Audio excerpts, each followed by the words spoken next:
अस्सलामुअलैकुम दोस्तों, आज आपके लिए लाई हूँ मैं बहुत ही लज़ीज़ रबड़ी जैसी मटका खीर बनाने की रेसिपी। ये खीर बहुत ही मज़ेदार बनती है, इसके आगे आप मिठाई और दूसरे डेज़र्ट खाना भूल जाएँगे जब आप एक बार इस तरीके से इस खीर को बनाएँगे।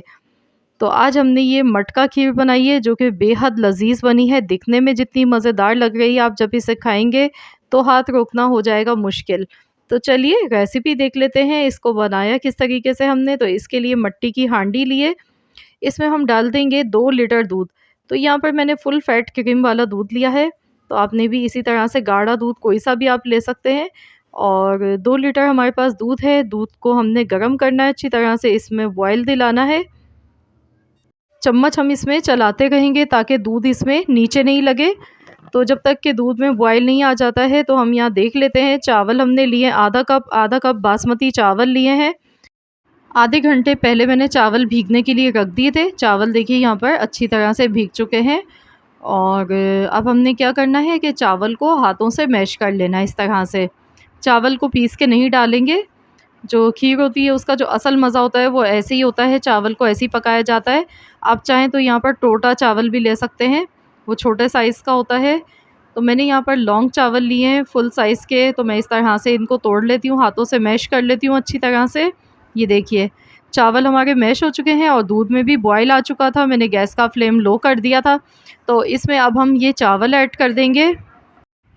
चावल डालने के बाद इसको अच्छी तरह से चम्मच चलाएंगे, मिक्स करेंगे। तो जब तक कि दूध में दोबारा से अच्छी तरह से बॉयल नहीं आ जाता है, इसे लगातार चम्मच चलाते हुए पकाएंगे।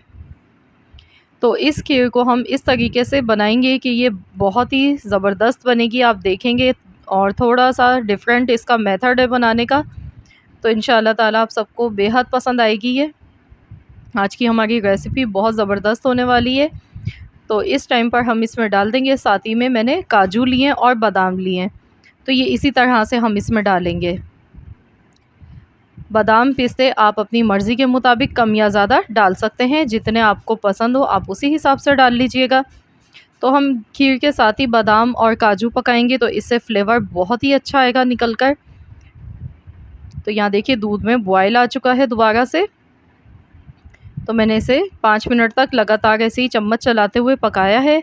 और अब हम इसे पकाएंगे 1 घंटे तक। 1 से डेढ़ घंटा लग जाता है इस खीर को पकाने में, थोड़ा-सा टाइम ज़्यादा लगता है बनिस्बत जो हम दूसरी खीर चावल पीस के बनाते हैं उससे थोड़ा ज़्यादा टाइम लगता है।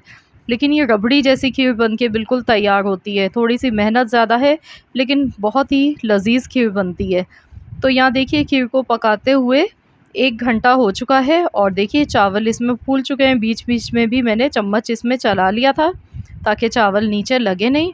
तो ये देखिए चावल इसमें अच्छी तरह से गल चुके हैं और खीर भी हमारी गाढ़ी होने लगी है। तो अब हम इसमें घोटा लगाएंगे। तो इससे हम लगाएंगे जो घोटनी अक्सर घरों में तकरीबन सभी के पास मौजूद होती है दाल घोटने के लिए। तो इससे हमने इस तरह से इसमें इसको पीसना है चावल को। इस तरह से जब पीस के खीर बनाई जाती है तो एक लैस और अरोमा निकलता है। दूध और चावल का मिलकर एक साथ इंतहाई मज़ेदार जायका निकल कर आता है और बहुत ही लज़्ज़त बढ़ जाती है इस खीर की।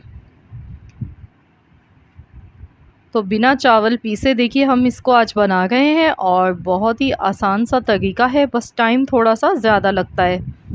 तो यहाँ देखिए मैंने इसे पीस लिया है। तकरीबन 4 से 5 मिनट लगे हैं और देखिए आप इसकी कंसिस्टेंसी देखिए, चावल अच्छी तरह से इसमें पिस चुके हैं। लेकिन बिल्कुल भी नहीं हमने पीसा है बारीक, थोड़ा-सा दिखना भी चाहिए चावल का दाना। तो चलिए अब हम इसमें इलायची का एसेंस डालेंगे। मैं सब्ज़ इलायची का एसेंस डाल रही हूँ, आप चाहें तो सब्ज़ इलायची लेकर पीस के इसमें डाल सकते हैं।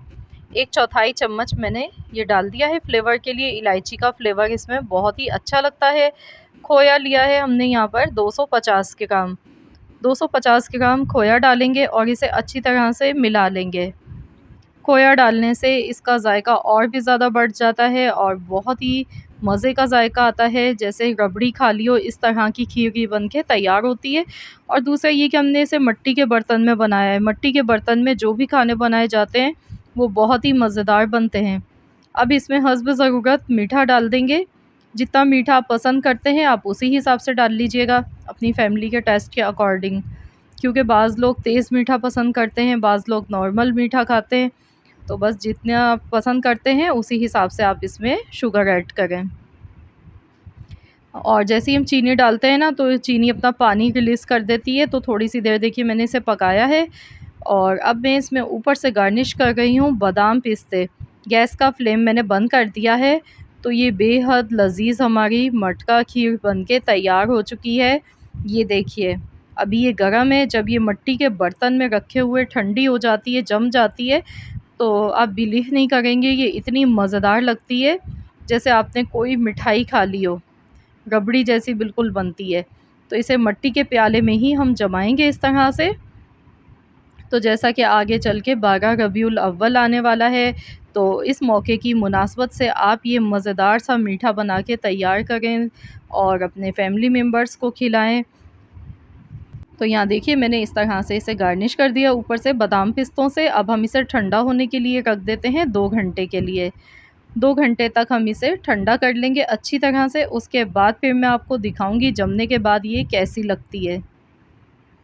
तो यहाँ पर देखिए 2 घंटे हो चुके हैं, अब मैं आपको दिखा देती हूँ। ये देखिए बिल्कुल मलाई रबड़ी जैसी हमारी ठंडी-ठंडी बेहद लज़ीज़ खीर बनके ये तैयार हो चुकी है। मैंने इसे फ्रिज में रख दिया था और देखिए माशाल्लाह अल्हम्दुलिल्लाह बहुत ही मज़े की बनी है। सो आई होप कि आप सबको मेरी आज की ये रेसिपी ज़रूर पसंद आई होगी। रेसिपी अच्छी लगी है तो वीडियो को लाइक कर दीजिएगा। चैनल पर नए हैं, अब तक चैनल को सब्सक्राइब नहीं किया है तो चैनल को ज़रूर सब्सक्राइब कीजिएगा। मिलते हैं इंशाअल्लाह ताला नेक्स्ट रेसिपी के साथ, तो जब तक के लिए अल्लाह हाफ़िज़।